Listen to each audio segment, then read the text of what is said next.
आज्ञोपासन सिद्धांताः सर्वजीव हितावहाः दुख विनाशका एते परम सुखदायका। મહાન સ્વામી મહારાજ કહે છે કે આજ્ઞા અને ઉપાસનાના આ સિદ્ધાંતો સર્વ જીવ હિતાવહ છે. આ સિદ્ધાંતો દુઃખનું નાશ કરનારા છે, પરમ સુખ આપનારા છે. આ શાસ્ત્ર પ્રમાણે જે કોઈ શ્રદ્ધાપૂર્વક આજ્ઞા ઉપાસનાની દ્રઢતા કરશે તો એને શું પ્રાપ્ત થશે? મહાન સ્વામી મહારાજ કહે છે, ભગવાનની પ્રસન્નતા મળશે, એ ભગવાનની કૃપાનું પાત્ર થશે. દેહ છતાં શાસ્ત્રોમાં બતાવેલી બ્રાહ્મી સ્થિતિને પ્રાપ્ત કરશે, એકાંતિક ધર્મ સિદ્ધ કરશે અને શાશ્વત અને દિવ્ય એવું ભગવાનનું અક્ષરધામ એને પામીને આત્યંતિક મુક્તિ અને પરમ સુખને પ્રાપ્ત કરશે. આ આશીર્વાદ જે શબ્દો સાથે જોડાયેલા છે, જે વચનો સાથે જોડાયેલા છે, એ વચનોની અંદર અદ્ભુત દૈવત છે. શું કરવું અને શું સમજવું, આ બંને મહંત સ્વામી મહારાજે બહુ જ સરળ ભાષાની અંદર આપણને સમજાવ્યું છે, પણ બહુ જ ઊંડા રહસ્યો એમાં એમણે મૂકી દીધા છે. મહાન સ્વામી મહારાજ આપણું રૂપાંતર ઈચ્છે છે, અને એ રૂપાંતર બહારથી નહીં, અંદરથી રૂપાંતર થાય. જ્યારે અંદરથી રૂપાંતર થાય ત્યારે જ જીવન ખરા અર્થની અંદર સાર્થક બને છે. અંદરથી રૂપાંતર થવા માટે શું થવું જોઈએ? સ્વામિનારાયણ ભગવાને કાર્યાણીના 12મા વચનામૃતની અંદર એ વાત સમજાવી છે કે અંદર સાક્ષી રહેલો છે. આત્મા અને આત્માની અંદર રહેલા પરમાત્મા, એની નજીકમાં નજીક અંતઃકરણ રહેલું છે.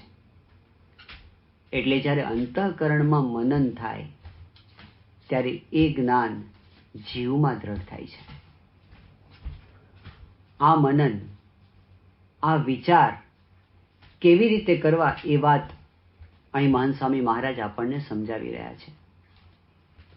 આમ જુઓ તો વિચાર એ આપણી બધાની સ્વાભાવિક પ્રક્રિયા છે. આપણે જાણતા હોઈએ કે ન જાણતા હોઈએ, મનમાં તો વિચારો ચાલતા જ હોય છે. જાગ્રત અવસ્થામાં પણ ચાલતા હોય છે, સ્વપ્નમાં પણ ચાલતા હોય છે. એટલે જો આપણે વિચારો પર નિયંત્રણ ન રાખીએ તો કંઈક ને કંઈક વિચારો તો મનમાં ચાલતા જ રહેવાના. એમાં કેટલાક સારા વિચારો પણ હોય અને કેટલાક ખરાબ વિચારો પણ હોય. વિચાર એ શક્તિ છે, એ સર્જન પણ કરે, વિસર્જન પણ કરે. પણ જો આપણે એ વિચારો ઉપર નિયંત્રણ પ્રાપ્ત કરીએ અને એને યોગ્ય દિશામાં લઈ જઈએ તો વિચાર આપણને બહુ જ ઊંચાઈ સુધી પહોંચાડી શકે. આજના આધુનિક જમાનાની અંદર પણ વિચારનું મહત્વ હવે લોકો સમજે છે, અને એટલે હવે એવી વાતો આપણને ઘણી સાંભળવા મળે છે કે નેગેટિવ થિંકિંગ ન કરવું, પોઝિટિવ થિંકિંગ કરવું, સવળા વિચારો કરવા. પોઝિટિવ થિંકિંગનું બહુ મહત્વ આજે વિશ્વની અંદર વધતું જાય છે. પરંતુ મહાન સ્વામી મહારાજ કહે છે કે એનાથી આગળ પણ બિગ થિંકિંગ છે. વિશાળ વિચારો કરવા, ભવ્ય વિચારો કરવા. પરંતુ આ બધાથી ઉપર કોઈ વિચારો હોય તો એ છે ડિવાઇન થિંકિંગ છે, દિવ્ય વિચાર.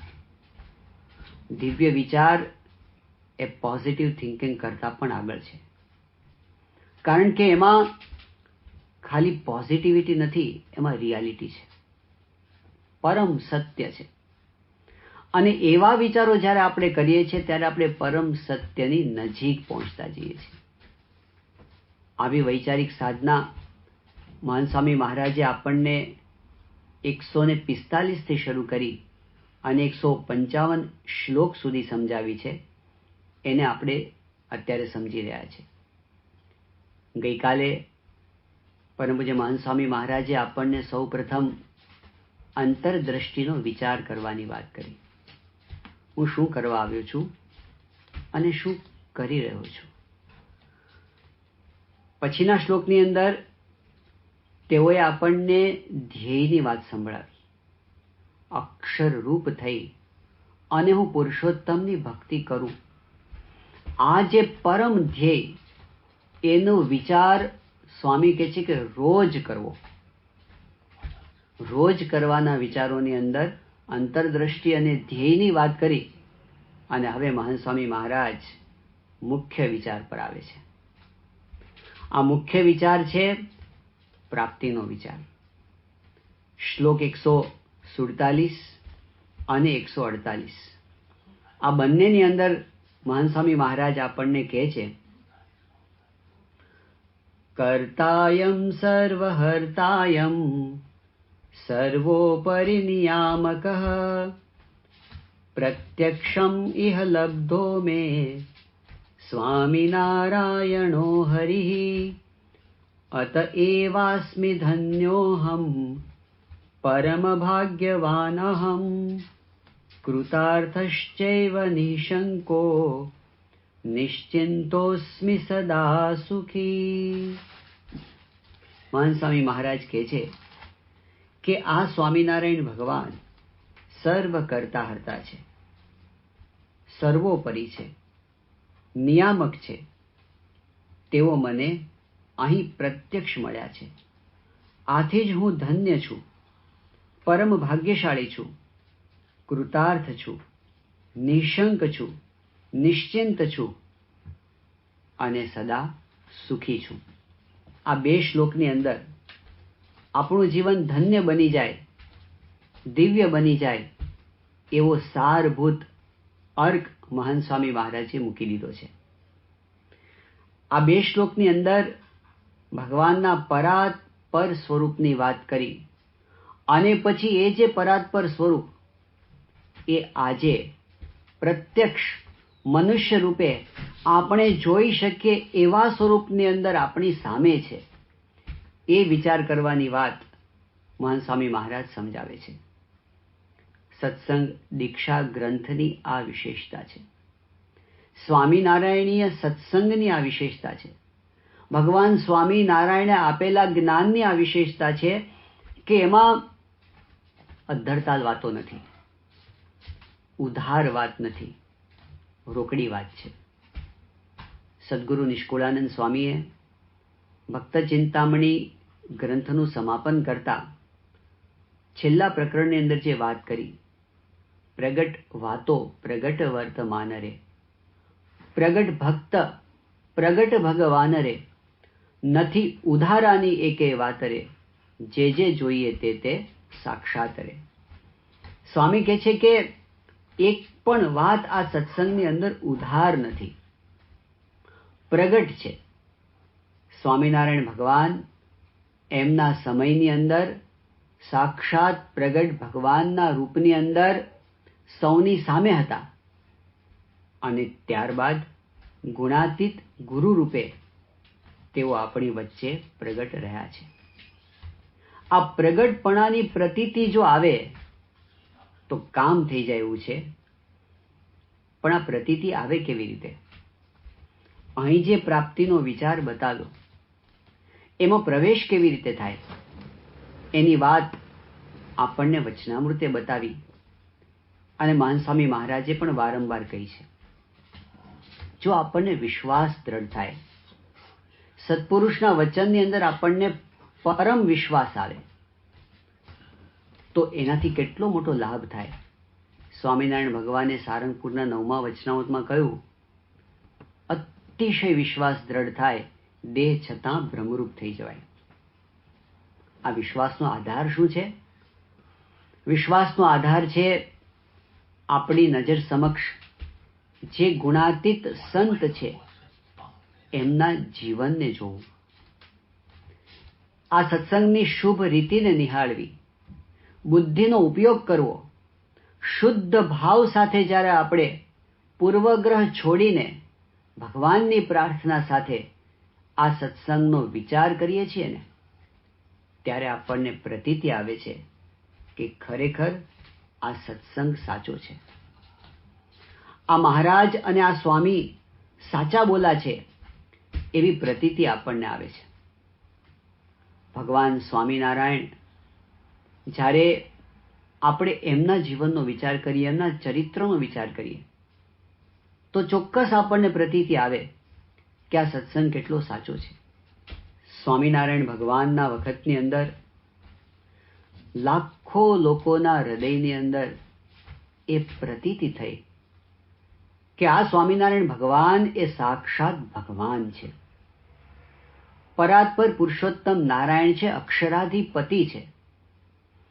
એમની હયાતીની અંદર લાખો લોકોએ એમને ભગવાન તરીકે માન્યા, ભજ્યા અને એમને માણ્યા. એની અંદર સ્વામિનારાયણ ભગવાનના 500 પરમહંસો પણ હતા. આ પરમહંસો કેવા હતા? એક એક પરમહંસનું ચરિત્ર જ્યારે આપણે જોઈએ, એ ભગવાન થઈને પૂજાય એવા હતા. એમનું જીવન કેટલું પવિત્ર, એમની સાધુતા કેવી. મુક્તાનંદ સ્વામી જેવા સંત, જેમના માટે એવું કહેવાતું કે કોઈ માર કરતો આવ્યો હોય, પણ મુક્તાનંદ સ્વામીની સામે જઈને ઊભો રહે તો એનો ક્રોધ શાંત થઈ જાય. બ્રહ્માનંદ સ્વામી જેવા સંત, જેના સ્પર્શથી પશુના મનના વિકારો મટી જાય, એમનું મન કેવું નિર્વિકાર હશે. આવા મહાન સંતો જે મહારાજની સામે હતા, એ સંતો સાધુતાની ચરમ સીમા ઉપર હતા. એક બે નહીં, 500 સંતો. આમ તો 3000 સંતો મહારાજે બનાવેલા, પણ એમાંથી જેમની બધી વિગતો પ્રાપ્ત થતી હોય એવા પ્રસિદ્ધ 500 સંતો. આ સંતો મહાવિદ્વાન પણ હતા. નિત્યાનંદ સ્વામી જેવા સંત, શાસ્ત્રાર્થમાં કોઈ એની સામે ઊભા રહી શકે નહીં એવી વિદ્વત્તા. વેદ વેદાંતનો અને પુરાણ ઇતિહાસનો અભ્યાસ કરીને એ એવા પ્રવીણ થયેલા, ગાડું ભરીને શાસ્ત્રો એની સાથે જતા, એ જ્યાં જાય ત્યાં. મહારાજના સંતો દિવ્ય ઐશ્વર્ય અને પ્રતાપથી યુક્ત પણ હતા. ગોપાળાનંદ સ્વામી જેવા સંત, એમના વચને ગ્રહણની ગતિ બદલાઈ જતી. આ પ્રસંગો ઇતિહાસની અંદર નોંધાયેલા છે.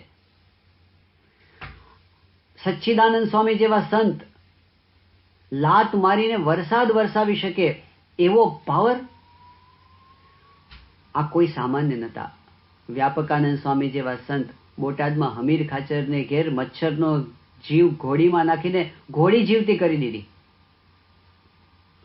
આવા સંતો, આવા પરમહંસો એ સ્વામિનારાયણ ભગવાનની સામે હતા. અને એમની સામે સ્વામિનારાયણ ભગવાને એવું કહ્યું કે હું ભગવાન છું. આવી વાત એમણે કરી અને આ લોકોએ સ્વીકારી. ગુણાતીતાનંદ સ્વામી કે ઘેટા બકરા હોય એ વાડામાં પૂરાય, સિંહ વાડામાં ન પૂરાય. આ સિંહ જેવા સંતો હતા, એ કોઈના વાડામાં પૂરાય એવા નહોતા. પણ એમણે આ પરબ્રહ્મ પુરુષોત્તમ નારાયણને પ્રત્યક્ષપણે ઓળખ્યા, એમને ભજ્યા, જીવનભર એમની ઉપાસના કરી. આ જ સાક્ષાત ભગવાન. એમની આજ્ઞામાં રહ્યા, એમના આંગળીના ઈશારે નાચ્યા. કઠણ સંજોગોની અંદર પણ સ્વામિનારાયણ ભગવાનની કઠણ આજ્ઞાને વર્તમાનમાંથી એ જરા પણ વિચલિત ન થયા. શું લાલચ આપી હતી ભગવાને એમને? ગામને પાદર પડી રહેવાનું હતું, નદીના કિનારે પડી રહેવાનું હતું, ભિક્ષા માગીને ખાવાનું હતું, અપમાનો સહન કરવાના હતા, માર સહન કરવાના હતા. અરે ગેરસમજને લીધે એ વખતે જે સમાજમાં કેટલાક વર્ગો તરફથી વિરોધ હતો, એમાં પરમહંસોને એટલો માર ખાવો પડેલો. કેટલીક વખત ચામડીમાંથી માંસના લોચા બહાર નીકળી જાય એવા માર એમણે સહન કર્યા છે. એની વચ્ચે પણ એમણે સ્વામિનારાયણને છોડ્યા નથી. કેટલાય સંતો એવા છે કે માર ખાઈ ખાઈને એમના દેહ પડી ગયા, પણ એમના મુખમાંથી સ્વામિનારાયણનું નામ ન નીકળ્યું, એમના હૃદયમાંથી સ્વામિનારાયણની નિષ્ઠા ન નીકળી. શું સચ્ચાઈ એમણે જોઈ હશે સ્વામિનારાયણ ભગવાનની અંદર, શું દિવ્યતા એમણે અનુભવી હશે કે એ પોતે છોડી શક્યા નહીં. આવા સંતો જ ખાલી નહીં, પણ લાખોની સંખ્યાની અંદર એવા ભક્તો હતા કે ખાલી લાલચથી સત્સંગમાં નહોતા આવ્યા, ખાલી પરચા પરચીની આશાથી સત્સંગમાં નહોતા આવ્યા, સમજ્યા હતા અને સ્વીકાર્યા હતા. એ સ્વામિનારાયણ ભગવાનની સચ્ચાઈનો વિચાર, આ સાચા બોલા છે એવો વિચાર, એ પ્રાપ્તિના વિચારમાં પ્રવેશવાનું દ્વાર છે. ગુણાતીત ગુરુ પરંપરા, એમનો વિચાર, એમની સચ્ચાઈનો વિચાર, કેવું જીવન એમનું. ગુણાતીતાનંદ સ્વામી જ્યારે જૂનાગઢ મંદિરના મહંત પદે હતા, જૂનાગઢની અંદર સ્થાનિક અમલદારોમાંથી કેટલાકને પૂર્વગ્રહને લીધે વિરોધ હતો સ્વામિનારાયણનો, પરંતુ આવા વિરોધીઓના મુખે પણ એવા ઉદ્ગારો નીકળી જતા કે આ ગુણાતીતાનંદ સ્વામીનું બ્રહ્મચર્ય જોઈ અને અમારા કાળજા તૂટી જાય છે. આ કેવા વ્રત પાળે છે, આ કેવું ઉચ્ચ કક્ષાનું જીવન જીવે છે. એમનું જીવન, એમની પવિત્રતા એ દરેકને અપીલ કરે એવી. શાસ્ત્રીજી મહારાજ જ્યારે વડતાલની અંદર હતા, એ વખતે વડતાલના કોઠારી ગોવર્ધનભાઈ 5 આચાર્યની પેઢીઓ પસાર થઈ ગઈ ત્યાં સુધી એક સદગુરુ કરતા પણ વધારે જેનું સન્માન હતું એવું પવિત્ર જીવન, એવી વ્યવહાર કુશળતા ધરાવતા ગોવર્ધનભાઈ કોઠારી, એમને આમ તો અક્ષર પુરુષોત્તમ ઉપાસનાના પ્રવર્તનમાં જામતું નહોતું, પણ છતાંય શાસ્ત્રીજી મહારાજ પ્રત્યે એમને એટલો બધો પ્રેમ હતો. એ પોતે કહેતા કે વડતાલના 2000 ત્યાગીમાં આ શાસ્ત્રી યજ્ઞ પુરુષદાસ જેવો સ્ત્રી અને ધનનો ત્યાગી મેં બીજો કોઈ જોયો નથી, એટલે એમની વાતો મને સાકરના કટકા જેવી લાગે છે. જીવન તો જ્યારે આ ગુણાતીત ગુરુ પરંપરાની પવિત્રતા એમના જીવનને જોઈએ છે, જ્યારે આપણે એમના સામર્થ્યને જોઈએ છે, કેવો એમનો પ્રભાવ, એમના સાનિધ્યની અંદર સંકલ્પો વિરામ પામી જાય, એમની દ્રષ્ટિથી જીવન પરિવર્તન થઈ જાય. અને કેવા કેવા જીવન પરિવર્તનો! ખાલી વ્યસન મુક્તિની વાત નથી, અંતરના વિકારો ટળી જાય. ગુણાતીતાનંદ સ્વામીની એક દૃષ્ટિથી કામરોળના દાજીભાઈ નિષ્કામી થઈ ગયા. સદગુરુ ઉપેન્દ્રાનંદ સ્વામી ગુણાતીતાનંદ સ્વામીની એક દ્રષ્ટિથી નિર્વાસનિક થઈ ગયા. આવા મહાન ગુણાતીત સંતો, મુંબઈના હીરાભાઈ પરીખ નામના એક બહુ પ્રેમી ભક્તરાજ, એમના ધર્મપત્નીના અવસાન પછી પોતે બહુ જ દુઃખી રહેતા હતા. સંકલ્પો અંતરમાંથી મટતા નહોતા, ફરી લગ્નના સંકલ્પો થતા હતા, ઉંમર મોટી હોવા છતાં પણ. સંતોએ સમજાવ્યા, પણ અંતરમાંથી વિકારો ટળતા નહોતા. પ્રમુખ સ્વામી મહારાજ પાસે વિનંતી કરી, સ્વામી આશીર્વાદ આપ્યા, પણ એમને ચેન નહોતું પડતું. છેવટે પ્રમુખ સ્વામી મહારાજે પોતાનું ઉપવસ્ત્ર કાઢીને એમને ઓઢાડી દીધું. કહ્યું કે જાઓ, આ વસ્ત્રને સાથે રાખજો, અંતરમાં સંકલ્પો નહીં થાય. અને એ દિવસથી હીરાભાઈના અંતરમાંથી મલિન વિકાર માત્ર નીકળી ગયા. જેમના સ્પર્શ માત્રથી, જેના સંબંધ માત્રથી અંતર શુદ્ધ થઈ જાય, એવી આ ગુણાતીત સંતની પવિત્રતા, આટલું બધું સામર્થ્ય, એમના આશીર્વાદથી હજારોના કામ થાય. અરે, જેવી સ્વામિનારાયણ ભગવાનના વખતમાં સમાધિ થઈ, એવી શાસ્ત્રીજી મહારાજના વખતમાં પણ સમાધિઓ થઈ. એમના વખતની અંદર તો આધુનિક યુગ આવી ગયેલો. આધુનિક વિચારકો જે પરચા કે ચમત્કારમાં ન માને, એ બધા હાજર હતા. એવા પ્રોફેસરો, એવા વૈજ્ઞાનિકો, એવા સુધારાવાદીઓ, એવા સમાજ સુધારકો, એમણે આવીને નજરે આ સમાધિની કસોટીઓ કરી શાસ્ત્રીજી મહારાજના વખતની અંદર. અને પ્રતીતિ થઈ કે આ કોઈ દિવ્ય અલૌકિક સમાધિ છે, સમાધિ સાચી છે. તો એવા સામર્થ્ય આ ગુણાતીત ગુરુ પરંપરા દ્વારા પ્રગટ થયા.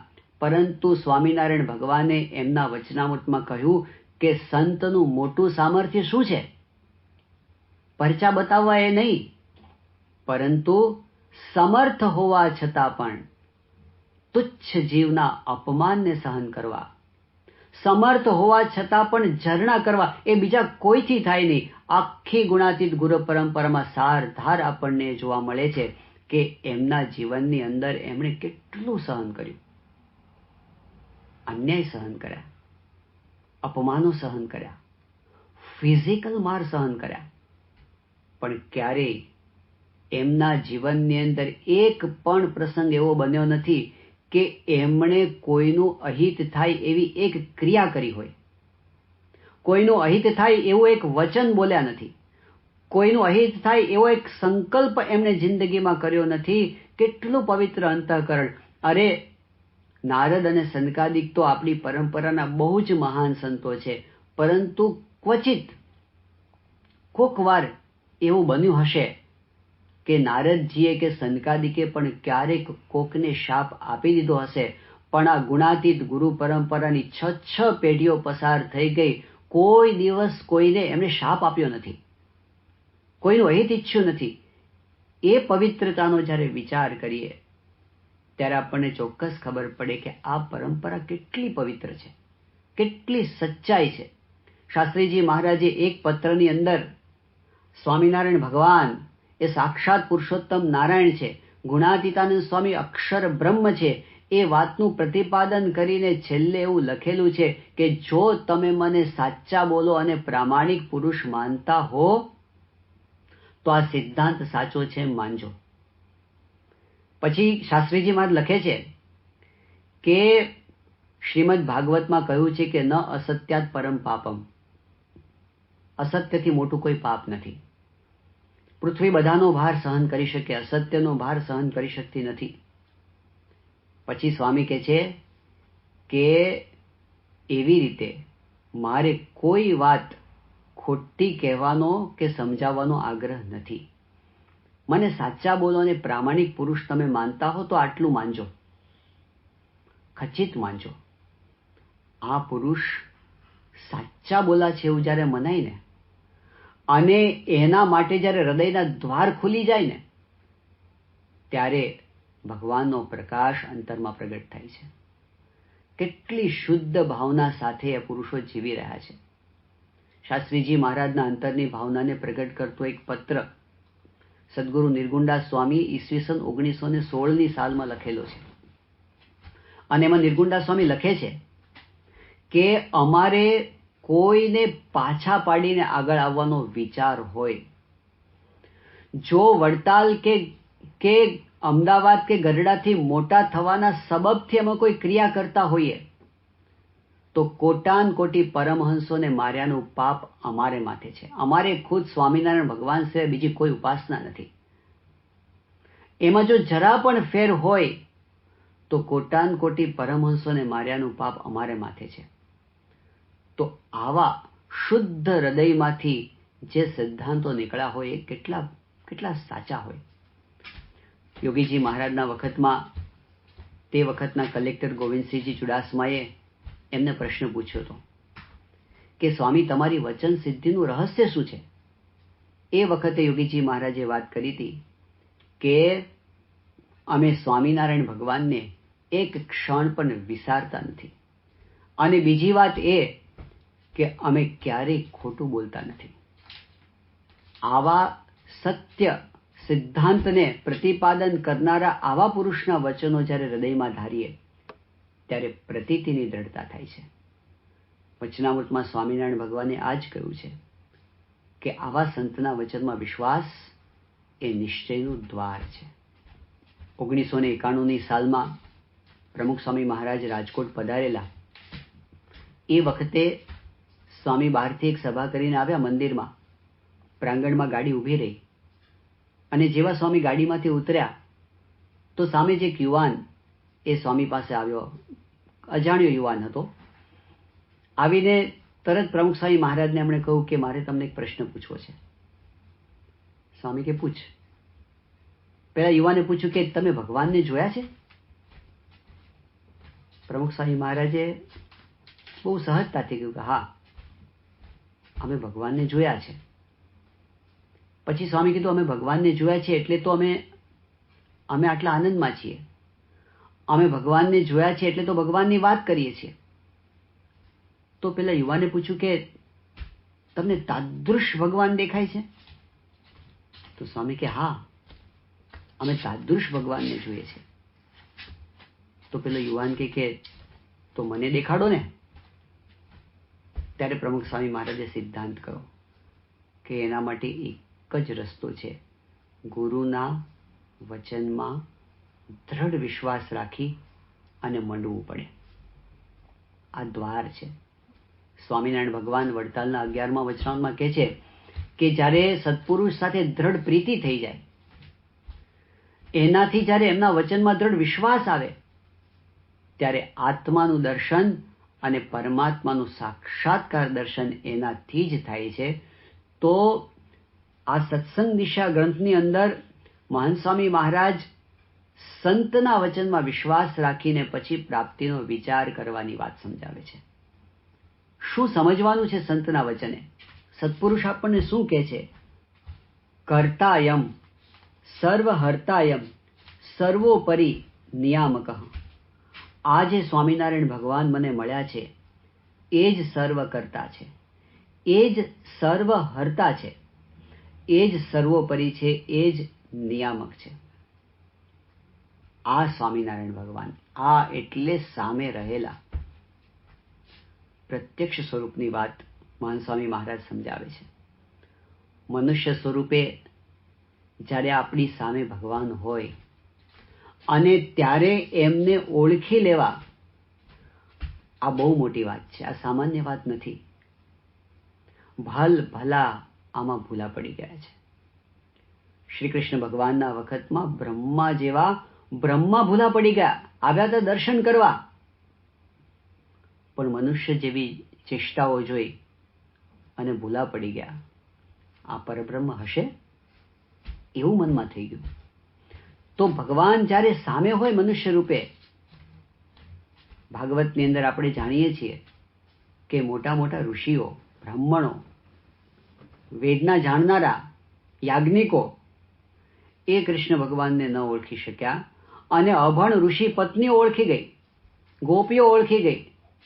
રામચંદ્ર ભગવાનના વખતની અંદર 4 વેદનો ભણેલો રાવણ, મહાવિદ્વાન, બુદ્ધિશાળી, 10 માથામાં કેટલી બધી બુદ્ધિ ભરેલી હશે, રામને ન ઓળખી શક્યો. અને વાનરો ઓળખી ગયા, એના પક્ષની અંદર ભળી ગયા. સ્વામિનારાયણ ભગવાનના વખતની અંદર વડોદરાના દિવાન હતા. 3 રાજ્યનું દિવાનગરું કરતા, મહાબુદ્ધિમાન,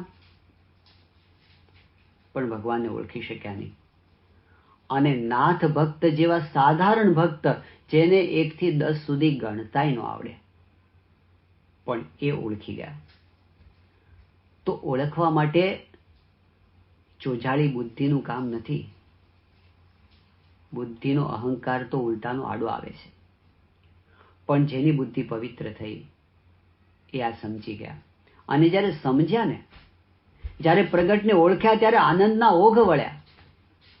સદગુરુ મુક્તાનંદ સ્વામીના જીવનની ઘટના બહુ પ્રસિદ્ધ છે કે જ્યારે સ્વામિનારાયણ ભગવાને ધર્મધુરા ધારણ કરી 21 વર્ષની ઉંમરે મુક્તાનંદ સ્વામી કચ્છમાં વિચરણ કરવા ગયા, અને આ બાજુ સ્વામિનારાયણ ભગવાને પોતે જ્યારે સર્વોપરી સમાધિ પ્રકરણ પ્રવર્તાવ્યું, અષ્ટાંગ યોગની સમાધિ દૃષ્ટિ માત્રે કરીને સિદ્ધ કરાવી દેતા, ભગવાનના ધામના દર્શન કરાવતા, અવતારોના દર્શન કરાવતા, પોતાના સ્વરૂપમાંથી બધા વિભૂતિ સ્વરૂપો પ્રગટ કરતા અને પોતાના સ્વરૂપમાં પાછા લીન કરીને બતાવતા આવા સાક્ષાત દર્શન.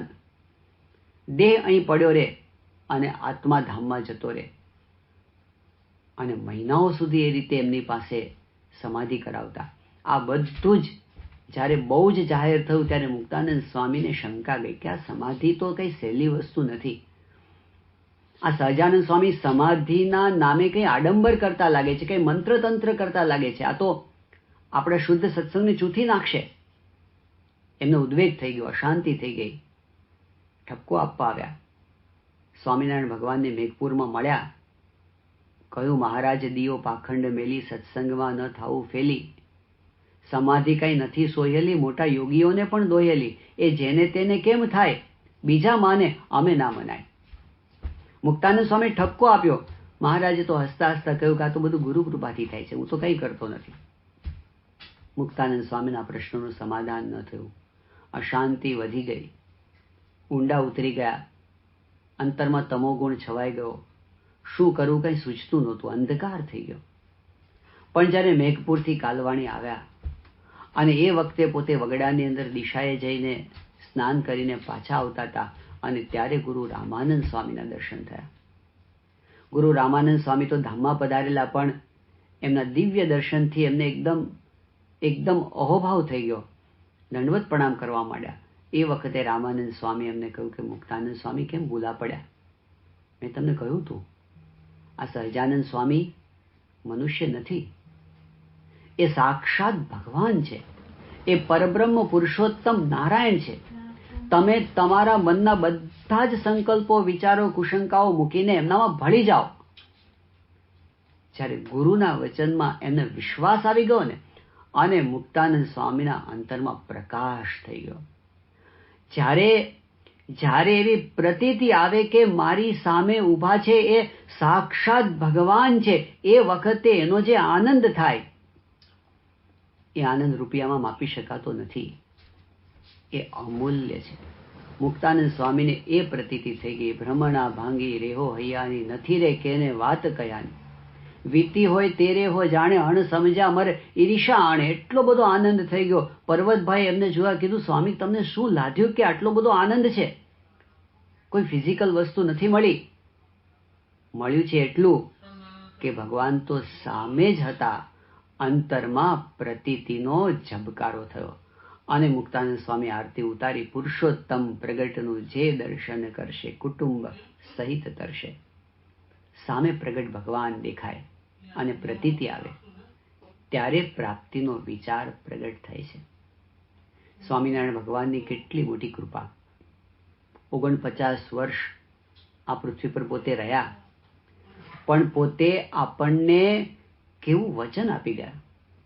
વડતાલના 19મા વચનામૃતમાં કહ્યું, જ્યારે જ્યારે ભરતખંડમાં મનુષ્ય દેહ આવશે, ત્યારે ભગવાન અવશ્ય પ્રગટ રહેશે, કા સ્વયં કા સંત રૂપે. તો આ સંત રૂપે પોતાના પ્રાગટ્યનું વચન આપી અને સ્વામિનારાયણ ભગવાને આપણને સનાથ કરી દીધા. એ પ્રગટ સ્વરૂપની જ્યારે પ્રતીતિ આવે, અંત્યના બીજા વચનામૃતમાં મહારાજે કહ્યું, શ્રીજી મહારાજ કહે છે કે જેવી પરોક્ષ દેવમાં પ્રતીતિ છે, ભગવાનના પરોક્ષ સ્વરૂપમાં જેવી પ્રતીતિ છે, એવી પ્રતીતિ જો પ્રત્યક્ષ ગુરુરૂપ હરિમાં આવી જાય તો સર્વ અર્થની સિદ્ધિ થઈ જાય. ધર્મ, અર્થ, કામ, મોક્ષ, જે કંઈ પ્રાપ્ત કરવું છે બધું સુલભ થઈ ગયું. એના માટે કોઈ વસ્તુ દુર્લભ રહેતી નથી. પ્રગટમાં પ્રતીતિ આવી, એના બધા કામ થઈ ગયા. સમયે સમયે ભગવાન એવી પ્રતીતિ કરાવે છે. ભગતજી મહારાજના વખતમાં વડતાલમાં ગિરધરભાઈ નામના મુમુક્ષુ, એમને ભગવાનને પામવાની લગની લાગી. વડતાલનું 19મું વચનામૃત વાંચ્યું કે એવા સંત અત્યારે કોણ છે જેના દ્વારા ભગવાન પૃથ્વી પર પ્રગટ છે.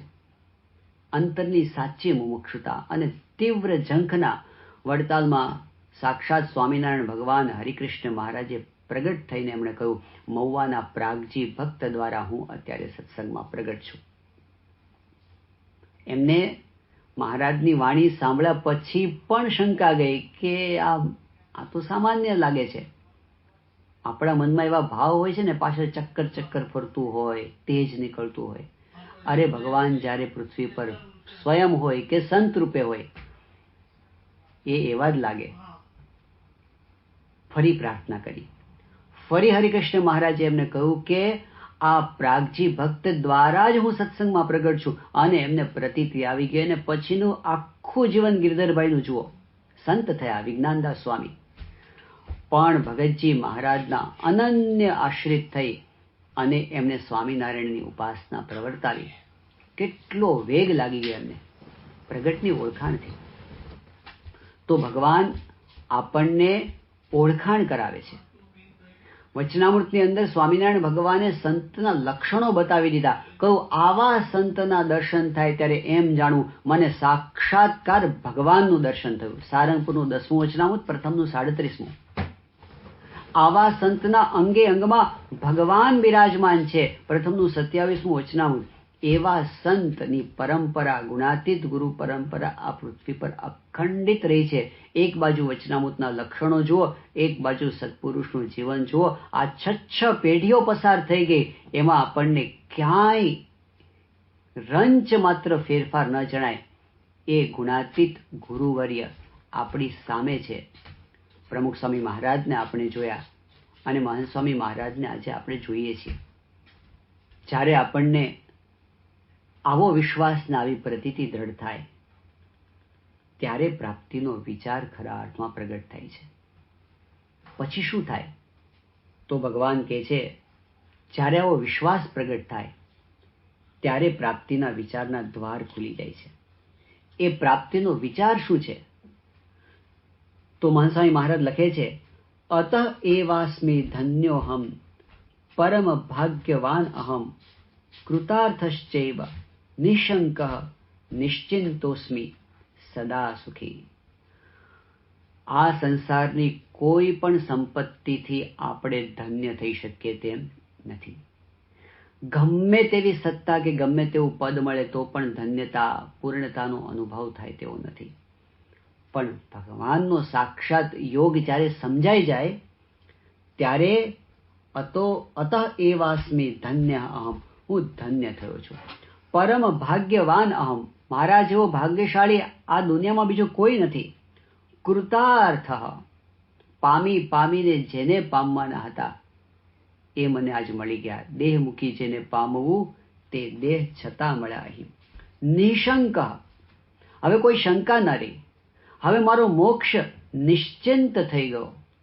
યોગીજી મહારાજ એકવાર ગોંડલમાં બોલ્યા હતા કે આ પ્રમુખ સ્વામી મહારાજના શબ્દો જેના કાને પડ્યા એનું આત્યંતિક કલ્યાણ થઈ ચૂક્યું છે. અને મહંત સ્વામી મહારાજ બોલ્યા કે જેણે પ્રમુખ સ્વામી મહારાજના દર્શન કર્યા એનું કલ્યાણ થઈ ગયું છે. મહંત સ્વામી મહારાજ દિલ્હી હતા અને અક્ષરધામ સ્મારકના પગથિયા ચડતા હતા. 2 સંતોના હાથ પકડ્યા હતા અને વાતમાં સંતોએ કીધું કે સ્વામી આવી જ રીતે અમને હાથ પકડીને અક્ષરધામમાં લઈ જજો.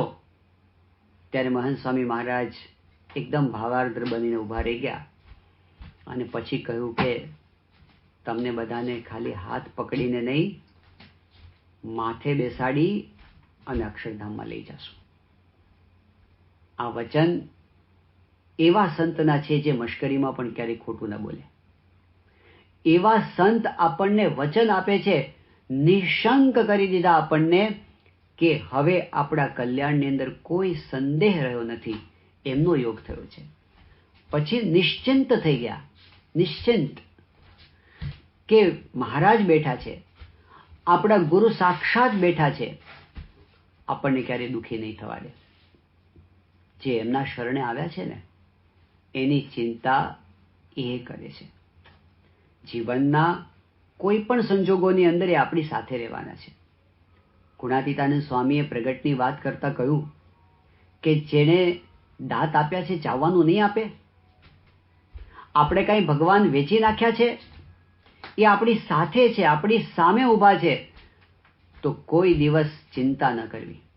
માર કરતો કોઈ આવે તો પણ સમજવું મારા સ્વામીનું જ કર્યું સર્વે થાય છે. એ વિના કોઈનું હલાવ્યું પાંદડું હલતું નથી. નિશ્ચિંત થઈ ગયા આપણે, કોઈ ભય ના રહ્યો. સદા સુખી. મહંત સ્વામી મહારાજ કહે છે હવે આપણા માટે દુઃખ નથી. જો આ પ્રાપ્તિને સમજ્યા તો આપણા માટે દુઃખ નથી. હા, સંસાર છે, નાના મોટા પ્રશ્નો છે, પણ એ પ્રશ્નોની પ્રાપ્તિની સામે શું વિષાદ છે. એકવાર મહંત સ્વામી મહારાજે આ સમજાવવા માટે એક દૃષ્ટાંત આપ્યું હતું કે ધારો કે આપણે કોઈ બિઝનેસ ચલાવતા હોઈએ અને બન્યું એવું કે આપણા બિઝનેસની અંદર કોઈ કાયદાકીય ગૂંચ આવી હોય અને દિલ્હી સેન્ટ્રલ ગવર્મેન્ટની અંદર આપણા ડોક્યુમેન્ટ્સ ફસાઈ ગયા હોય અને 30 વર્ષથી આપણે પ્રયત્ન કરતા હોઈએ પણ આપણો પ્રોબ્લેમ સોલ્વ ન થતો હોય અને એને લીધે આપણું કેટલું બધું રોકાણ ફસાઈ ગયું હોય, એવા સંજોગોની અંદર આપણે 30 વર્ષથી પ્રયત્ન કરતા હોઈએ અને કામ ન ઉકલતો હોય ને ધારો કે એક એપોઇન્ટમેન્ટ તાત્કાલિક મળે કે કાલે તમે દિલ્હી આવી જાઓ. આપણે જોઈએ તો પ્લેનની ટિકિટ મળે એમ ના હોય, ટ્રેનમાં ગયા તો રિઝર્વેશન મળે એમ ના હોય, આપણને જગ્યા ન મળે તો આપણે ઊભા ઊભા લટકતા લટકતા થાક્યા પાક્યા દિલ્હી પહોંચ્યા હોઈએ. પણ દિલ્હી પહોંચ્યા પછી આપણે ત્યાંની ઓફિસમાં પહોંચીએ અને જો આપણું કામ ઉકલી જાય તો ટ્રેનની ગીર્દી હોય કે આખી રાત કૂટાતા કૂટાતા આવે એનું દુઃખ આપણને ના લાગે. 30 વર્ષથી પેલી ફાઇલ હલવાયેલી હતી એ ઉકલી ગઈ એનો એટલો બધો આનંદ હોય કે ટ્રેનની મુસાફરીનું કષ્ટ નજરમાં ના આવે. એમ આપણી એક ફાઇલ અનંત જન્મોથી હલવાયેલી પડેલી હતી, આ જન્મે એ ફાઇલ ઉકલી ગઈ છે. પછી એ સંસારના નાના મોટા પ્રશ્નો છે તો શું છે, ટ્રેનની અંદર જગ્યા નથી મળી, ગીર્દી છે, ધક્કામુક્કી છે, ગરમી છે, પણ જેના માટે આ લોકમાં આવ્યા એ કામ ઉકલી ગયું છે તો પછી કોઈ દિવસ એ દુઃખથી દુઃખી થવાય નહીં. પ્રમુખ સ્વામી મહારાજ કહેતા, જે ભગવાનના સુખે સુખી થયો એ જગતના દુઃખે દુઃખી ના હોય. તો પ્રાપ્તિનો આનંદ એ એવો આનંદ છે જેમાં જગતના દુઃખ નજરમાં આવતા નથી. આવી પ્રાપ્તિ જ્યારે આપણા અંતરમાં ઠરે પછી શું કરવાનું? એ પ્રાપ્તિને ભોગવવી કઈ રીતે? એ પ્રાપ્તિનો આપણા રોજિંદા જીવનમાં ઉપયોગ કેવી રીતે કરવો? એ પ્રાપ્તિને આપણે સ્થિર કેવી રીતે કરવી? દેહ ભાવના પ્રશ્નોની અંદર આપણા સ્વભાવો અને દોષોની વચ્ચે રહી અને આપણે એ પ્રાપ્તિના બળે કેવી રીતે માયાને તરવું, એની વાત મહાન સ્વામી મહારાજ હવે પછીના વિચારોની અંદર કરે છે. એ વિચારોની વાત આપણે આવતીકાલે જોઈશું. શ્રી સ્વામિનારાયણ ભગવાનની